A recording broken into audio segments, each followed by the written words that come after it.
ከሰጠኝ በላይ ምንም አልጨምር የማልጠቅም ባሪያ ታሪክ የሌለኝ አንድ ነገር ግን አውቃለሁ ኢየሱስ እንዳዳነኝ። ላዳናችሁ ምስጋናና ክብር ስጡ። አባቶ በዚህ ማለዳ እጅግ አድርጌ አመሰግናለሁ። ምስጋናና ክብር ለአንተ ብቻ ይሁን። አንተ በዚህ ስላለ አከብርሃለሁ። ነፃነት ስለሆነ አከብርሃለሁ። ነፃ መውጣት ስለሆነ አከብርሃለሁ። ፈውስ በዚህ ስለሚከናወን አከብርሃለሁ። በጌታ በኢየሱስም ስለ ሁሉ አከብርሃለሁ። ስለ ሁሉ ባርክሃለሁ። በቅዱስ ሁሉና በዚህ ጉባኤ ይመላለስ። እንዳንተ ያለ ማንም የለም። በኢየሱስ ስም አሜን።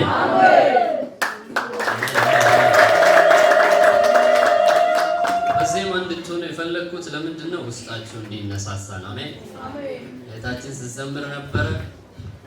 አዎ እውነት ነው። እግዚአብሔር መንፈስ በዚህ ያልፏል። ዛሬ የማገለግላችሁ ያው እኔ ድንገት ነው ወደ ቤተ ክርስቲያናችሁ የመጣሁት። የመጣንበት ጉዳይ ሌላ ነው። ነገር ግን ወገኖቼን እግዚአብሔር ይባርካችሁ። ሲጀቻችሁ ዘርቁና ባርኳቸው አገልጋዮችን። አሜን አሜን። በእርግጥ በእድሜ ማን እንደሚበልጥ አይታወቅም። እኔ ቀጭን መላጣ ስለሆንኩ ትልቅ ነው ብለው ነው የመረጡኝ። ሃሌሉያ። ምክንያቱም ማን ያገልግል ሲባል እሱ ያገልግል አለ። ይሄ ሌላ ነገር አለው አይደለ? እኔ በጣም ትንሽ ነው። እሺ መላጣ ስለሆነ ስለዚህ መጽሐፍ ቅዱስ ዛሬ ማገለግላችሁ ጸንታችሁ ቁሙ በሚል ነው። ለእግዚአብሔር ዓላማ በሉ እስኪ ጸንቼ እቆማለሁ በሉ። መጽሐፍ ቅዱስ ላይ እንደዚህ ይላል። ሙሴ ኦሪት ዘጸአት ምዕራፍ 14 ከ11 ጀምሮ ስታነቡ ሙሴንም በግብጽ መቃብር ስላልኖረ በምድረ በዳ እንሞት ዘንድ አወጣህን? ከግብጽ ታወጣን ዘንድ ይህንን ያደረክብን ምንድን ነው? በምድረ በዳ ከምንሞት ብንገዛላቸው ይሻላል። ተወን ለግብፃውያን እንገዛ ብለን በግብጽ ሳለን ያልንህን ቃል ይህ አይደለምን አሉት። ሙሴም ለሕዝቡ አትፍሩ፣ ዛሬ የምታያቸውን ግብፃውያን ለዘላለም አታዩምና ቁሙ፣ ዛሬ ለእናንተ የሚያደርጋትን የእግዚአብሔርን ማዳን እዩ አላቸው። ምክንያቱም ተመልከቱ፣ እስራኤል የአብርሃም ዘር ነው። እግዚአብሔር አስቀድሞ ለዚህ ሕዝብ ምን አዘጋጅቷል? ርስት አዘጋጅቶለታል። በግብጽ መኖር ምንድን ነው? ጊዜያዊ ነው። ኢየሱስ ለዘላለም ጌታ ነው እና በግብጽ የነበሩበት ህይወት ተመችቷቸዋል ነበር። ድንገት ግን 130 ዓመት እስኪደርስ ድረስ በምድሪቱ በምቾት በሰላም ይኖሩ ነበር። እግዚአብሔር የጠራቸው ለዛ አልነበረም። እግዚአብሔር ወደ ርስታቸው ሊያስገባቸው ይፈልጋል። የእስራኤል እቅድ፣ የእስራኤል ፕሮግራም፣ ፍላጎታቸው ሌላ ነው። የእግዚአብሔር ፍላጎት ሌላ ነው። ተመቸ አልተመቸ እግዚአብሔር ወደ ተናገረው ህዝቡን ማስገባቱ ምንድነው? ግድ ነው እና ስለዚህ ጊዜው ሲደርስ 40 ዓመት በምድረ በዳ በግ ጠባቂ የሆነውን ሙሴ ከዚያ ጠርቶ ወዴት አመጣ? ወደ ግብጽ ላከው። ከዛ ይዟቸው መጣ። እንደምንም በብዙ ተግዳሮትና በብዙ ውጊያ በብዙ ተአምራት እስራኤልን ከለቀቁ በኋላ በምድረ በዳ እየዘመሩ ነበር። እግዚአብሔር አወጣን እያሉ ከባርነት አወጣን እያሉ ነገር ግን ያልጠበቁት ነገር ከኋላቸው መጣ። ምክንያቱም ለምን እግዚአብሔር እንደዚህ እንደሚያደርግ ታውቃላችሁ? 40 ዓመት በምድር በዚያ በግብጽ በሚኖሩበት ሰዓት አምላካቸውን አስተውለው አያውቁም ነበር። ምድሪቱ ተመችቷቸው ነበር። በሰላም ይኖሩ ነበር። በደስታ የሚመላለሱ ነበር። መቼ ነው እግዚአብሔርን ያስታወሱት? ከ430 በኋላ ዮሴፍ ሞቶ ታሪኩ ከጠፋ በኋላ ማንን አስታወሱ? እግዚአብሔር። ወዮ አለቅናል። አሁን እንደ ባሪያ ይመለከቷቸዋል። ባሪያዎች ናቸው፣ ጡብ ረጋጮች ናቸው። ሰራተኛ ቢፈለግ አይሁድ ነው፣ እስራኤል ነው የሚፈልገው። ስለዚህ በዚህ ሰዓት ነው መጮህ የጀመሩት። እነሱ እግዚአብሔርን ፈልገው አይደለም፣ ራሱ የሰራዊት ጌታ እግዚአብሔር የአብርሃም አምላክ የሕዝቡን ጩኸት ሰማ። ከአብርሃም ጋር የገባውን ቃል አስታወሰ። ለዛ ነው ለሙሴ እንደዚህ ያለው፣ የሕዝቤ ጩኸት ወደ ላይ ወጣ ሂድና አድን አለው። ይህ የማ ፕሮግራም ነው ማለት ነው? የእግዚአብሔር ፕሮግራም፣ የእግዚአብሔር እቅድ ነው። ስለዚህ ከግብጽ ከፈርዖን እጅ ፈልቅቆ ያወጣው አምላክ እግዚአብሔር በውሃ ውስጥ እንዲያልቁ ሊተዋቸው ነው እንዴ? አይደለም። ለዚያ ነው በሙሴ ላይ ግን ምን አሉ? ተመችቶ ነበር እኮ ድሮ ምድሪቱ። ለምን አወጣህን? በዚያ በግብጽ መቃብር የለም እንዴ? በዚያ እኮ ሞተን መቀበር እንችላለን፣ ጊዜያችንን ጠብቀን አርጅተን መሞት እንችላለን ብለው ከሙሴ ጋር መነጋገር ጀመሩ። ተመልከቱ ይሄ ሕዝብ ምን እንደሚያስብ። ከግብጽ ያወጣቸው እግዚአብሔር፣ ከመከራ ሊያድናቸው የተንቀሳቀሰው ራሱ እግዚአብሔር። ነገር ግን እነሱ አሁንም አልተሰማቸው። አይዟቸው አለ። አሜን። የጠራችሁ እግዚአብሔር እርሱ ምንድነው? ታማኝ ነው። በምድረ በዳ ሊጥላችሁ ከቶ አይሰራም። አሜን አሜን። ስለዚህ ጸንታችሁ ቁሙ አለ። ጸንቶ መቆም ማለት እንደ እግዚአብሔር ቃል። ሃሌሉያ። ተመልከቱ ይሄ ሕዝብ ወደ ኋላ ተመልሶ እግዚአብሔር ለአብርሃም የገባውን ኪዳን ቢያስቡ ኖሮ መቼ ነው ከግብጽ የምንወጣው ብለው ይጸልዩ ነበር። የኔ ነገር እግዚአብሔር ሆይ ከዛሬ 3-4 ዓመት በፊት ተናግረኸኛል፣ ቤተ መንግስት ሄደህ ታገለግላለህ ብለኸኛል።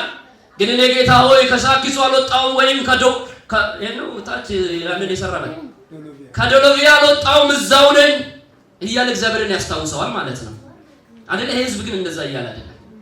በግብጽ መቃብር ጠፋ፣ እዚያ መቀበር አንችልም፣ ስለምን አወጣህን ነው አላቸው። አሜን። ጸንታችሁ ቆሙ። ዛሬ የምታዩአቸውን ግብጻውያን ለዘላለም ፈጽሞ ምን አትሉም? አታዩ። ወገኖች የመጽሐፍ ቅዱስ ችግር አይደርስባችሁም አይልም። አሜን አሜን። ችግር ሊኖር ይችላል። አሸናፊው ግን ማን ነው? እግዚአብሔር ነው። አሸናፊው እናንተ ናችሁ። እስኪ ከኔ ጋር ያለው በሉ ብርቱ ነው በሉ። እኔ በሉ በክርስቶስ ከአሸናፊዎች ሁሉ እበልጣለሁ በሉ። አንዳንዴ እየዘመራችሁ መከራ ሊኖር ይችላል። አንዳንዴ እየሰበክ ትንቢት እያወጣ ለራስ በችግር ውስጥ ልትመላለስ ትችላለህ። ነገር ግን እግዚአብሔር ካንተ ጋር ካለ ይበቃል። ኢየሱስ ለዘላለም ጌታ ነው። አልነበረም። እግዚአብሔር ተደብቆ ሙሴን ይመራው ነበር፣ ተደብቆ ይጠብቀው ነበር፣ ተደብቆ ያስተምረው ነበር። ኢየሱስ ለዘላለም ጌታ። ጊዜው ሲደርስ ሙሴን ጠርቶ እንዳወጣ እግዚአብሔር ቃል ይናገራል። አንድ ጊዜ በ80 ዓመተ ምህረት አካባቢ አንድ የደርግ ወታደር ነበረ። ወንጌል ይሰብካል።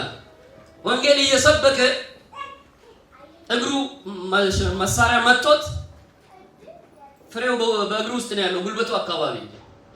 ስለዚህ እንደ ሌላ ጤነኛ ሰው አልነበረም። ወደዚያ ወደ ውልንጭቲም ከዚያም አልፎ ወንጌል በሚሰብክበት ሰዓት እግሩ ጤነኛ አይደለም። አንድ ክራንች ይዞ ነው የሚሄደው። ድሮ ለማይ ነበረ። ክርስቶስን ሲያገኝ አልለምንም እኔ ወንጌል ሰባኪ ነኝ ብሎ ወጣ። ወንጌልን ለመስበክ ወጣ እና እያገለገለ ከ4-5 ዓመት በኋላ ህመሙ ጨመረበትና ሆስፒታል ገባ። ሆስፒታል ሲገባ ወንድሜ መቶ አለቃ ወንጌላዊ በውስጥ ያለው ፍሬ የጥይት ፍሬ ካንሰር ሆኖብሃል፣ እግር ካልተቆረጠ ትሞታለህ። እግር ምን መሆን አለበት? መቆረጥ። ከዚያ ገባና ጌታ ሆይ አለ፣ ትላንት ክራንች ይዤ እያነከስኩ ምን ነበር? እለምን ነበር። ከልመና ተርታ አወጣህና ያንተ መልእክት ተናጋሪ አደረከኝ። የክርስቶስ አምባሳደር ነኝ እያልኩ ብዙ ቦታ ሄጄ ሰብኬያለሁ። በዚሁ እግር በአንካሳው እግር ሳልሰስት ወደ ገጠር እየወጣሁ ወንጌል እናገራለሁ። ጌታ ሆይ ስለምን ይሄ እግር ይቆረጣል? ስለምን ዝም አልካል? ኢየሱስ ጌታ ነው። አሜን። ወደ ሆስፒታል ሲመላለስ ደም ወደ አዲስ አበባ ሲላክ ወደ ደቡብ አፍሪካ ተልኮ ሲመጣ ክርስቲያኖች ገንዘብ እያሰባሰቡ ሲሰጡት እግዚአብሔር ዝም ብሏል። ምንም መልእክት አልመጣም። ሁሉ ነገር ጸጥ ነው፣ ዝም ነው። በመጨረሻ ሰዓት ወደ አዲስ አበባ ተወሰደ። እግሩ ሊቆረጥ ተዘጋጀ ማለት ነው። ሃሌሉያ አሜን አሜን። መቶ አለቃ ደጀኔ ወንጌላዊ ደጀኔ እዚህ ሆስፒታል 22 ቁጥር ተብዬ ነበር፣ ጌታ ነግሮኛል፣ የት ነው ያለው የሚል መልእክተኛ መጣ። አሜን። ኢየሱስ ለዘላለም ጌታ ነው። ከ30 ደቂቃ በኋላ የደጀኔ እግር ምን ሊሆን ነው? ሊቆረጥ ነው። የት ነው? ከውስጥ ሰማ፣ ከተኛበት። አሜን አሜን። ደጀኔ ማለት እንደኛል። ሃሌሉያ። አይታይም እኮ ከውጪ በኮሪደሩ ላይ እያለፈ ደጀኔ መቶ አለቃ ደጀኔ ወይም ደግሞ ወንጌላዊ ደጀኔ የኔ ያለው ሲባል ማንም የሚመልስ የለም። ደጀኔ እዚህ ተኛና እዚህ ነኝ አለ። አሜን ሃሌሉያ። ደጀኔ መጽሐፍ ቅዱስ ይዞ መጣና ጌታ ፈውሼሃለሁና ኦፕራሲዮን ሆነ እግር አይቆረጥም ብለዋል አለው። አሜን አሜን። ያ ድምጽ ሲመጣ ደጀኔ ወርዶ መመላለስ ጀመረ። ኢየሱስ ከዚያ ዶክተሩ ብዙ ሰራተኛ ደጋፊዎችን ነርሶችን ይዞ አልጋ እየገፋ ግርግሩ ሲመጣ ዶክተር ተቀድመሃል አለው። ኢየሱስ ለዘላለም ጌታ ነው። እግዚአብሔር ከኔ ጋር ነው አለው። እግዚአብሔር ከኔ ጋር ነው፣ እሱ ቀድሞ ፈውሶኛል። ስለዚህ ተመለስ አለ። ዶክተሩ ይህ እንዴት ሊሆን ይችላል? ኢየሱስ ቀደመ። ከዚያ ደሙን ወስዶ ምርመራው ሲያስገባ ካንሰሩ የለም። ክብር ለኢየሱስ ይሁን። እስኪ ጭብጨባና እልልታ። ችግር ሊኖር ይችላል፣ ጌታ ካለ ግን ቀላል ነው። ዮሴፍን ማን ሸጠው? የራሱ ወንድሞች። ኦሪት ዘፍጥረት ምዕራፍ 39 ሙሉ ስታነቡ ህልም አይቶ ነበር።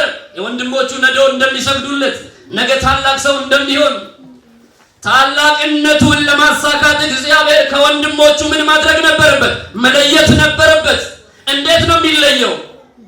የራሱ የገዛ ወንድሞቹ ምን ማድረግ ነበረባቸው? መሸጥ። አንዳንድ ጊዜ እግዚአብሔር በእኛ ሊሰራ ይፈልግና እኛን ከፋሚሊ ውስጥ ሊያወጣ። ለምሳሌ እንዴት ተመልከቱ። ስልጣን ለምጃለሁ፣ በእኔ ፊርማ ሰው ይታሰራል፣ ስጋቤ ገብቼ እኔ ገንዘብ አልከፍልም፣ ተከፈለ ነው የሚባለው። እንዴት ከዚህ ወጥቼ ወንጌል መስበክ እችላለሁ? እችላለሁ እንዴ? አልችልም። መጀመሪያ ጠበቃ ሆኜ ወጥቼ ምናልባት በዚህ ሞክራለሁ ባልኩ ሰዓት ራሱ ምን እንደፈራው ታውቃላችሁ? ክብሩን የፈራ ያ ክብር ያ ሁሉ ሰው የሚፈራ ፖሊስ ሁሉ መንገድ ላይ ሰላምታ እየሰጠኝ አለቀልኝ እያልኩ ነበር። ገብቷችኋል አይደል? ከዚያ ተመልከቱ። ዮሴፍን ከአባቱ ከያዕቆብ ለመነጠል በጣም ከባድ ነበረ። ከባድ ነው። ነገር ግን የገዛ ወንድሞቹ ምን አደረጉት? ሸጡት። ወደ ግብጽ ወረደ። ዮሴፍ ብቻውን ነበር። አስገራሚው ነገር ከዮሴፍ ጋር ማን አለ? እግዚአብሔር። ዛሬ መከራ ሊኖር ይችላል። ዛሬ ችግር ሊኖር ይችላል። እግዚአብሔር ካንተ ጋር ካንቺ ጋር ካለ ታሸንፋለህ፣ ታሸንፊያለሽ። እግዚአብሔር እያደረገ ወደ ጲጥፋራ ቤት ሲወርድ እግዚአብሔር ከእርሱ ጋር ነበረ። ሞገሱ ከእርሱ ጋር ነበረ። መንፈሱ ከእርሱ ጋር ነበረ። ካሉት ሎሌዎችና ሰራተኞች ሁሉ የበላይ ነው። ታላቅ ሰው ነው። የሚያንጸባርቅ ነገር በውስጡ አለ። የእግዚአብሔር ሕልውና ከእርሱ ጋር ስለነበረ ጲጥፋራ ከሁሉም ሎሌዎች በላይ ሾመው። በንብረቱ ላይ፣ በቤቱ ላይ፣ በሁሉም ነገር ላይ አለቃ አደረገው። ዘና እንዳይል አሁንም ምን ቀሰቀሰበት ነው? ይሄ ስፍራ ያንተ ቦታ አይደለም። ስለ ንስር ታውቃላችሁ? ንስር በአየር ላይ ነው የሚበረው። የሞተን ነገር አይበላም። ከላይ ከሩቅ 400 ምናምን ሜትር ላይ በምድር ላይ የሚንቀሳቀሰውን በኋላ የሚንቀሳቀሰውን ነገር ይመለከታል። ተመልከቱ። ጫጩቶችን በሚፈለፍልበት ጊዜ ምን እንደሚያደርግ ታውቃላችሁ? ምቾት እንዳይሰማቸው ምግብ እያመጣች ትሰጣቸዋለች። ምቾት እንዳይሰማቸው ወከባ ትፈጥርባቸዋለች። በዛ ስፍራ ሰላም እንዳይሰማቸው ታደርጋለች። ምክንያቱም ሁሉ ጊዜ እየተቀለቡ መኖር አይቻልም። እስኪ አይቻልም በለው፣ አይቻልም። ስለዚህ ዮሴፍ ውስጡን ስትመለከቱ ግራ የሚያጋባ ነገር ነው። ወደ ከርቸሌ ወደ ግዞት ወረደ። ግዞት ባለበት በዚያ እግዚአብሔር ከእርሱ ጋር ነበር። በዚያ በግዞት የእስረኞች አለቃ እስኪሆን ድረስ ሄዶ ነበር። ግን ማን ከእርሱ ጋር ነበር? እግዚአብሔር። እኔ በዚህ ምሽት በዚህ ማለዳ አንድ ነገር ነግራችሁ፣ ዳግም ተወልዳችኋል አይደለም? እስኪ ዳግም የዳነ እጁን ያሳየን። አሜን አሜን። በዳናችሁ ቀን እስከነ ጥቅማ ጥቅም ከእግዚአብሔር ዘንድ ሁሉንም ነገር አግኝታችኋል። እስኪ አግኝቻለሁ በልባካችሁ፣ አግኝታችኋል እስከነ ጥቅማ ጥቅም። አሜን አሜን። ይሄ ብቻ አይደለም፣ ይሄ ብቻ አይደለም። አገራችሁ በዚህ ምድር ላይ ብቻ አያበቃም። ወደሚቀጥለው ምዕራፍ የምትሻገሩ ሰዎች ናቸው። እስኪ የምሻገር ሰው ነኝ በለው። እግዚአብሔር ምን እንደሚያስጨንቀው ታውቃላችሁ? ልጆቹ የራሱ ልጆች በግብጽ 400 ዓመት የተቀመጠ ሕዝብ እግዚአብሔር ረስቶታል። እሱ ግን አልረሳም። አሜን አሜን። ይሄንን ሕዝብ እንዴት ከዚህ ከባርነት ላውጣ እያለ ይታገል ነበረ። አወጣቸው። እኔና እናንተ ለማውጣት ሲዘጋጅ ግን አንድያ ልጁን ወደ ምድር ላከ። እርሱን ስለኛ ደሙን አፈሰሰ። ሃሌሉያ! ክብር ለኢየሱስ ይሁን። ተመልከቱ፣ ደሙን ማፍሰሱ ነፃ ወጣን። በዚያ ነፃ ወጥተናል። በዚያ በድል እንድንኖር ጠርቶናል። ዛሬም እናንተ ክርስቲያኖች ሆናችሁ ብዙ መከራና ስቃይ በሕይወታችሁ እየተፈራረቀ ሊሆን ይችላል። ብዙ የሚያደክም ነገር እያለ እየዘመራችሁ እያመለካችሁ ሊሆን ይችላል። ጌታ በዚህ ማለዳ አንድ ነገር ይነግራችኋል። እኔ ከእናንተ ጋር ነኝ እያለ ነው። የእኔን ዕቅድ በእናንተ መፈጸሚያ ይቀጥላል። ምክንያቱም እግዚአብሔር ከእናንተ ጋር ስላለ። ሃሌሉያ! አንድ ጊዜ አስታውሱ። ክርስቶስ ኢየሱስ 30 ዓመት ሲሆነው አገልግሎት ጀመረ። ወንጌል መስበክ ጀመረ። ብዙዎች ከእስራት መውጣት ጀመሩ። ሙታን እስኪነሳ ድረስ አስደናቂ ነገር ነበር። ግን አንድ ቀን ሆነ። ይህንን ጌታ መሲህ ነው፣ ያድነናል፣ ይታደገናል ያሉት መሲህ ወደ ቀራንዮ ተራራ እየተገረፈ ተወሰደ። እየገረፉ ወደ ቀራንዮ ተራራ ወሰዱት። ከኤማዎስ ከሁሉም አቅጣጫ ሰዎች ተሰብስበው መሲሁ የሚያደርገውን እያዩ ይደነቁ ነበር። አንድ ልጅ የነበራት ሴት ልጅ ሞቶባት፣ ነገር ግን አንተ ጀግና ተነስ ተብሎ ባለ ልጅ ያደረጋት ኢየሱስ ሞቶ 4 ቀን የሸተተውን አልዓዛር ሆይ ናውጣ ያለው ኢየሱስ እውርን ያበራ ለምጻምን ያዳነ በአንድ ጊዜ ብዙ ሺህ ሕዝብ የመገበው ያ የናዝሬቱ ኢየሱስ ወደ ቀራንዮ መስቀል እየተገረፈ ተወሰደ። እየገረፉ ወሰዱት። ምናልባት ድንገት መስቀሉን ወርውሮ ይበትናቸዋል ብለው ሲጠብቁ ይህም አልሆነም። ሁኔታው ቀጠለ። እስከ ላይ ድረስ ሄደ። አይሰቀልም፣ ወታደሮቹን በትኖ ነፃ ያደርጋል ብለው ሲጠብቁ ተሰቀለ። ሰቀሉት። ሰቅለው አልተው፣ ወጉት። ከዚያ እሱ ነፍሱን አሳልፎ ሰጠ። ከሱ ጋር የነበሩት ሁሉ እረኛ እንደሌላቸው ተበተኑ። አንዳንዶቹ ከኤማዎስ 14 ኪሎ ሜትር አቋርጠው የመጡት ወደ ቤታቸው እየሄዱ ነው። ምን ይሻለናል? እና አበበ ከእድር እንባረራለን ብለው ኢየሱስን ሳይከተል ጥለው ምን ይሻለናል እያሉ ወደዛ ሲሄዱ ሞት የማይዘው ክርስቶስ፣ ሃሌሉያ!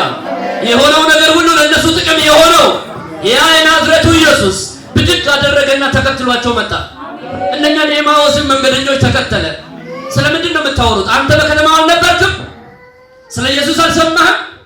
አወሩ። ተስፋ የመቁረጥ ንግግሮችን ደረደሩለት።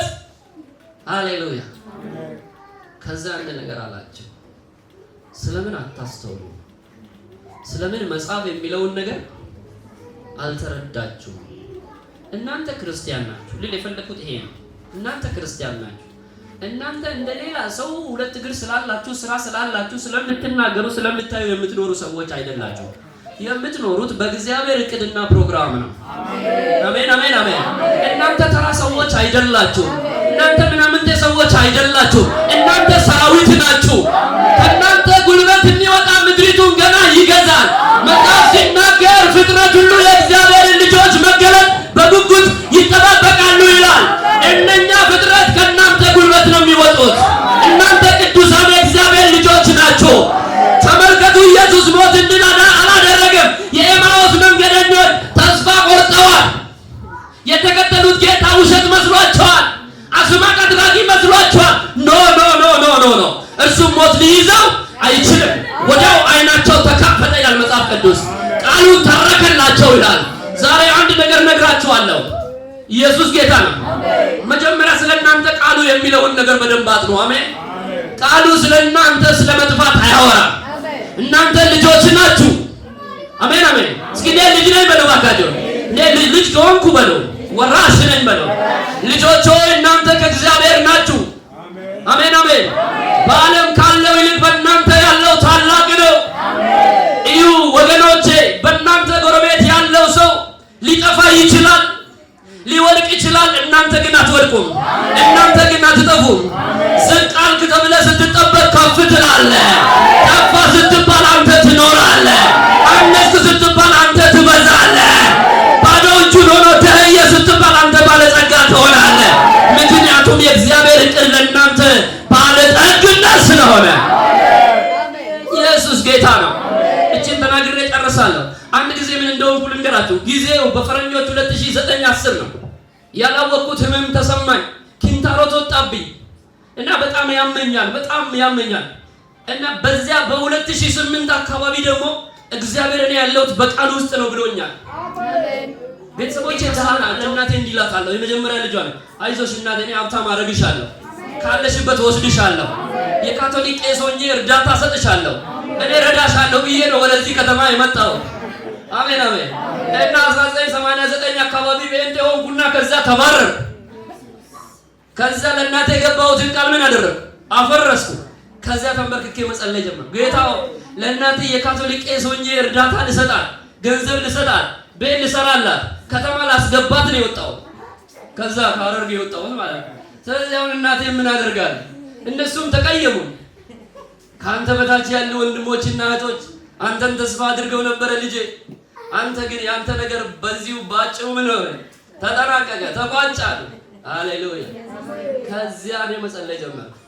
ጌታ ሆይ እባክህ ሀብት ስጠኝ፣ ብር ስጠኝ፣ እንደ ካቶሊክ ቄስ አድርገኝ። እነ ወርቁ እነ ወንድዬ ከኔ ጋር ተምረው ይኸው ቄስ እየሆኑ ነው እያልኩ ጸልያለሁ። የሙሉ ወንጌል አገልጋይ ነኝ እዚህ አዳማ። እዛ ወደ ስራም ስሄድ እዛው አገለግላለሁ። እንዲህ ነው የምጸልየው። ሁሌ እንዲህ ጸልያለሁ። ሁሌ እንዲህ አይነት ጸሎት እግዚአብሔር ከሰማይ በበሬ መራት አይነኝ። አሜን። ብርባም ወደ ልጅ ጥብልብስ እብድ ነው እንዴ? ምንም ብነግረው አይገባውም እንዴ? ሁሌም ጸሎቴ በቃ የሆነ ነገር ስጠኝ፣ ቤተሰቤን ልርዳ ነው። አሜን አሜን። ለምን እንደዚህ እንደምላችሁ ታውቃላችሁ? በጣም የተቸገሩ ስለሆነ እኔ ያቃቤ ገላፊ ሆኜ ጓጽዮን ሰራ ላይ ነበርኩና ሺህ ምናምን ብር ወስጄ እዛም ልኬ ከዛ ከተማ አልወጣም። አትሄድም እንደ ይሉኛል ሰዎች።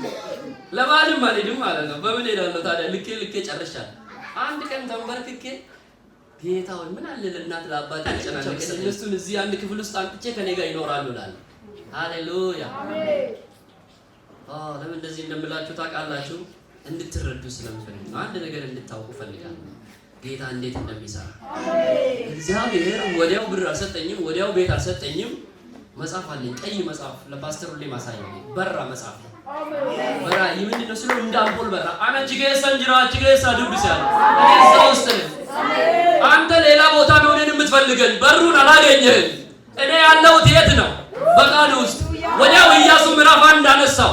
ከሙሴ ጋር እንደነበርኩ ካንተ ጋር እሆናለሁ። አሜን አሜን። ለባሪያ በሙሴ የተነገረውን ቃል ያዝ። ይህ ቃል ከአፍህ አይለይ፣ በቀንም በሌሊትም አስበው። ያንተ መንገድ ምን ይሆንልሃል? ይቃናልሃል፣ ይከናወንልሃል የሚለውን ቃል አገኘው። አሜን አሜን። ከዛ ይሄንን ቃል ካገኘው ቀን ጀምሮ ብርሃን በራልኝ፣ ብርሃን በራልኝ። ሃሌሉያ። ኢየሱስ ለዘላለም ጌታ ነው። ልክ ወደ ጉጂ ዞን ወደ ጌታ ሆይ ከመሃል ከተማ አውጥተህ እዚህ ጫካ ታመጣኛለህ። ደሬ በደንብ ያውቀዋል። ያንን ምድር በጣም ወዳለሁ። አሜን። እግዚአብሔር የባረከው ምድር ነው። ሁሉ ነገር ያለበት ምድር ነው። ረሃብ የሌለበት ምድር ነው። ችግር የሌለበት ምድር ነው። እና ወደዛ ሲሄድ አለቅስ ነበር፣ ለምን እዚህ ምድር አመጣኸኝ እያለ። ከዛ እግዚአብሔር እዛ አስተማረ። ከዛ ቃሉን ምን አላለኝም? ለህመሜ በመገረፉ ቁስል ምን ሆኛለሁ? ተፈውሻለሁ። ከዛሬ 2000 ዓመት በፊት የተሰቀለው ክርስቶስ ቁስሌን በሽታዬ ምን አድርጓል? ፈውሷል። ይሄንን ቃል አመንኩ። ከዚህ ቃል ፍንክች አልልም።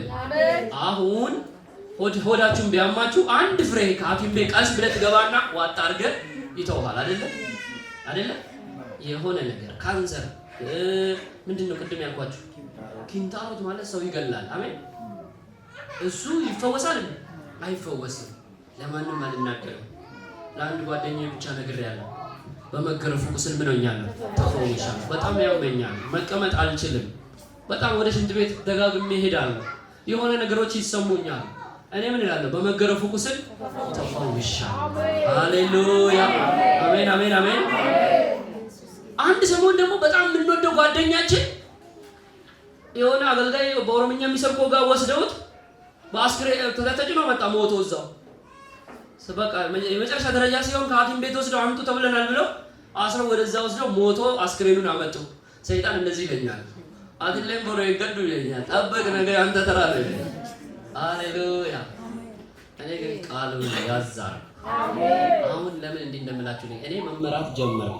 ከራሴ እቅድ፣ ከራሴ ፕሮግራም፣ ከራሴ ዕውቀት ወጣውና ቃሉን መከታተል ጀመርኩ። ቃሉ የሚለኝን ለማድረግ ወሰን። በመገረፉ ቁስል ምን ሆኛለሁ? ተፈውሻለሁ። አንፈየራ እኔ ተፈውሻለሁ። እኔ በዚህ በሽታ አልሞትም። እኔ አንቀላፋለሁ። እኔ ወደ መንግስተ ሰማያት አርጅቼ አገልግዬ ሄዳለሁ እንጂ ልሞት አልችልም። መጽሐፍ እንደዚህ ይላል። ክርስቶስ እሱ ሞትን ምን አድርጓል? ሽባ ይላል። እስኪ ሽባ በሉ። ሽባ ያለ መሞትን አምጥቷል። ስለዚህ እኔ ምን አልሆንም? አልሞትም። በጣም ነገር በባሰበት ሰዓት እግዚአብሔር አንድ ቀን በራእይ ተናገረኝ። አስቸግረኝ። ምን ጠባሳ አየሁ። በውስጥ ያለው ነገር ወድቆ ጠባሳ አየሁ። ሃሌሉያ አሜን አሜን። ሳልፈወስ ተነስቼ ቤተክርስቲያን ሄጄ ማወጅ ጀመርኩ። ተፈውሻለሁ አልኩ። ሃሌሉያ። አንድ ቀን ድንገት ጾም ጸሎት ይዤ እየጸለይኩ እያለ ዕብራውያን ምዕራፍ 4 ላይ ነው የእግዚአብሔር ቃል ሕያውና የሚሰራ ሁለት አፍ ካለው ሰይፍ ይልቅ የተሳለ ነው ይላል። ጅማትና ቅልጥምን ይለያያል፣ ነፍስና መንፈስ ምን ያደርጋል? ይለያል። ይህ ቃል በሁለት መቀመጫዎች መካከል የተቀመጠ ያልተፈለገን ነገር መቁረጥ ይችላል ብዬ መጮህ ጀመርኩ። ቆረጠው። አሜን ቆረጠው። አሜን አሜን። ከዚያ ስለ ጉስቁልና ልንገራችሁ። ያ ምንም ማግኘት የማይችለው ድሃ ሰውዬ፣ ቤተሰብ የሚያስቸግረው ሰውዬ በኔ መደየት አንተ ምን ሆናል? በልጽጋል። በልጽጊ ክርስቶስ ሁሉ አለው። ሰማይና ምድር የማናት? ምድርና ሞላው የማናት? የእግዚአብሔር ናት። እርሱ ትልቁ ጌታ ሁሉን ማድረግ የሚችል አሜን አሜን። እፍ ያለባችሁ ወደ ውስጥ ቢመልስ ምን ትሆናላችሁ? ደርቃችሁ አይደለም የምትቀሩት።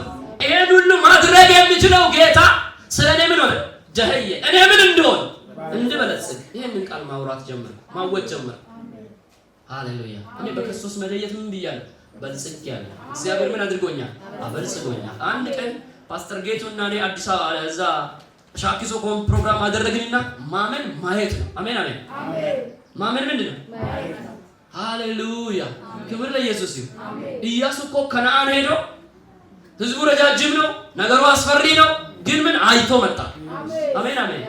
እንዲህ ብዬ ሰብኬ ስወጣ የተከራየ ነው ቤት አዶላ ውስጥ 800 ካሬ ሜትር ላይ ያለው ቤት ይሸጣል ተባለ።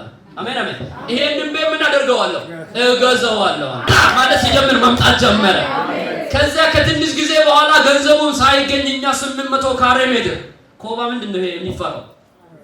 ወጮ ያለበት ቡና ያለበት ቤት ገዛ። ሃሌሉያ። ለምን እንደዚህ እንዳልኳችሁ ልንገራችሁ። እኔ ስለራሴ ላደንቅና ላወራችሁ አይደለም። እስራኤል ከግብጽ ሲወጣ እግዚአብሔር ስለነሱ የተናገረውን አላወቁም።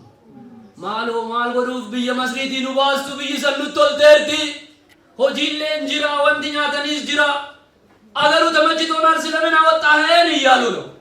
እግዚአብሔር ስለነሱ የተናገረውን አያውቁም። የቃል ኪዳን ሕዝብ እንደሆኑ አይረዱም።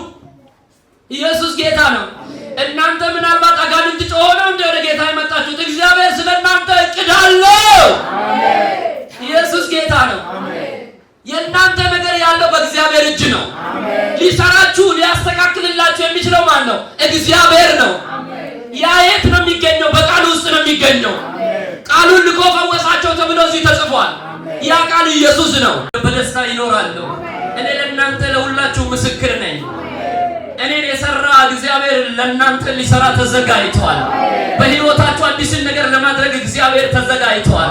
እጆቻችሁ ወደ ላይ አንሱ፣ ባርካችኋለሁ። ሬካቶራ ባጋዱና ማጋ ሃሌሉያ። አንድ የዘነጋችሁት ነገር አለ። አንድ ያላስተዋላችሁት ነገር አለ። ሁለት አፍ ካለው ሰይፍ ይልቅ የተሳለውን ቃል ያዙ ዛሬ።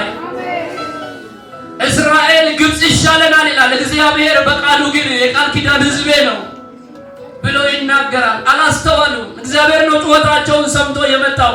ዛሬም በኢየሱስ ድናችሁ አምናችኋል።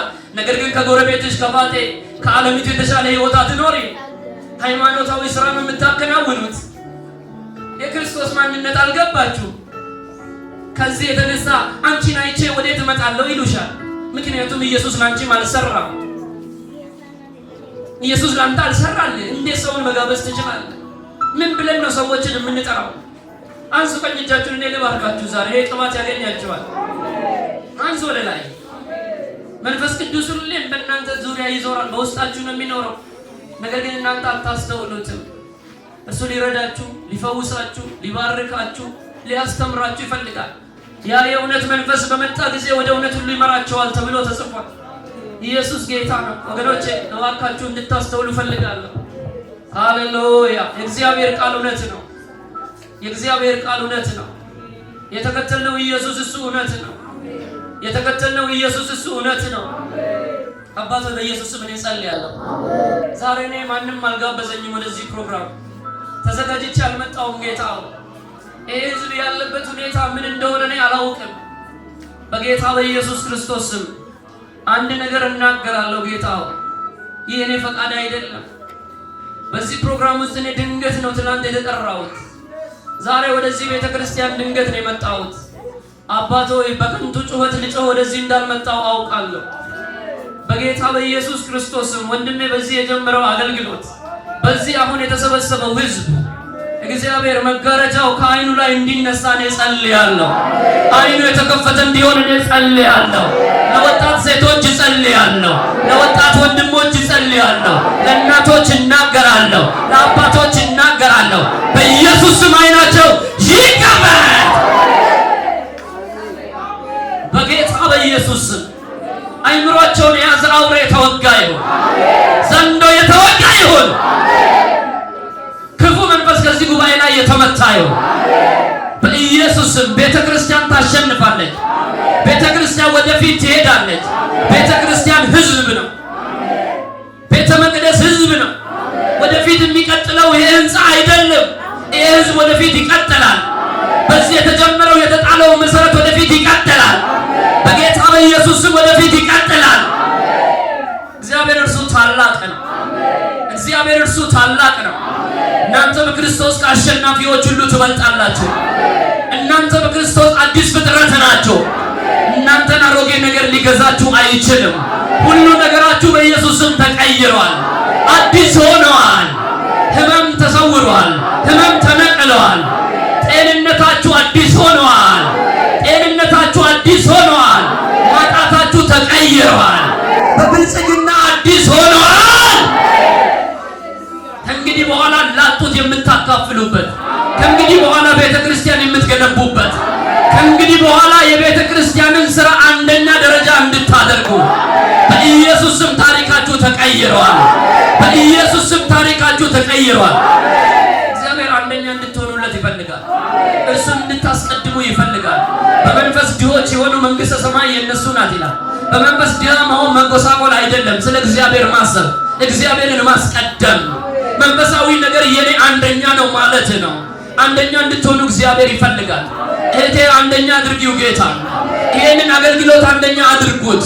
በዚህ አገልግሎት ላይ ተሳተፉ። ያኔ በረከት ይከተላቸዋል። መጽሐፍ ሲናገር እናንተ አስቀድማችሁ ጽድቁንና መንግስቱን ፈልጉ፣ ሌላው ይከተላቸዋል፣ ሌላው ይጨምርላቸዋል ይላል። ለምንድነው ነገር ከእናንተ የሸሸው? እግዚአብሔርን ስላላስቀደማችሁ ነው። የእግዚአብሔር ጉዳይ ሁለተኛና ሶስተኛ ደረጃ ስላደረጋችሁ ነው። ዛሬ አንደኛ አደርገዋለሁ በሉና ጮሁ። አንደኛ አድርጉት። እኔ አንደኛ አደረኩ፣ እርሱ ባረከኝ። አንደኛ አደረኩ፣ እርሱ አበለጸገኝ። አንደኛ አደረኩ፣ ግንባር ቀደም አደረገኝ። አንደኛ አደረኩ፣ ተፈላጊ ሰው አደረገኝ። እግዚአብሔር ተፈላጊ ያደርጋቸዋል። እርሱን አስቀድሙት። ጌታን አስቀድሚው። ወንድሜ እህቴ ጌታን አስቀድሚው። ለማግባት የፈለጋችሁት እግዚአብሔርን አስቀድሙ፣ እሱ ይድራቸዋል። ለመበልጸግ የፈለጋችሁት እግዚአብሔርን አስቀድሙ፣ እሱ ያበለጸጋቸዋል። ሃሌሉያ። ስራን የፈለጋችሁት እግዚአብሔርን አስቀድሙ፣ እሱ የሥራ በሮችን ይሰጣቸዋል። እናንተ የፈለጋችሁትን ሳይሆን ራሱ የፈለገው የራሱን እቅድ በእናንተ ህይወት ላይ ያከናውናል እግዚአብሔር። ሬማጋዳሳ ካቱራ ባባያሳት ያላቦራ እግዚአብሔር አንተ ታላቅ ነህ። ስለ መልካምነት አከብርሃለሁ። በዚህ ስላለ አከብርሃለሁ። ይህ ቃል እውነት ነው። ህዝብ ጸንቶ እንዲቆም ትፈልጋለህ። ህዝብ ካንተ እቅድና ፕሮግራም ጋር እንዲተባበር ትፈልጋለህ። ቃል እውነት ነው። ቃል ይቀድሳል። በኢየሱስም ይህንን ቃል በዚህ ህዝብ ጆሮ ተናገር። አንተም በዚህ ስላለ አከብርሃለሁ። ቃል በከንቱ ካንተ አንደበት አይወጣም። ቃልህን ልከህ እንደፈወስከን ይህ ቃል ይህንን ህዝብ ይከተል። ይህ ቃል ይህንን ህዝብ ወደፊት ያራምድ። ስለ ሁሉ አከብርሃለሁ በኢየሱስ ስም አሜን።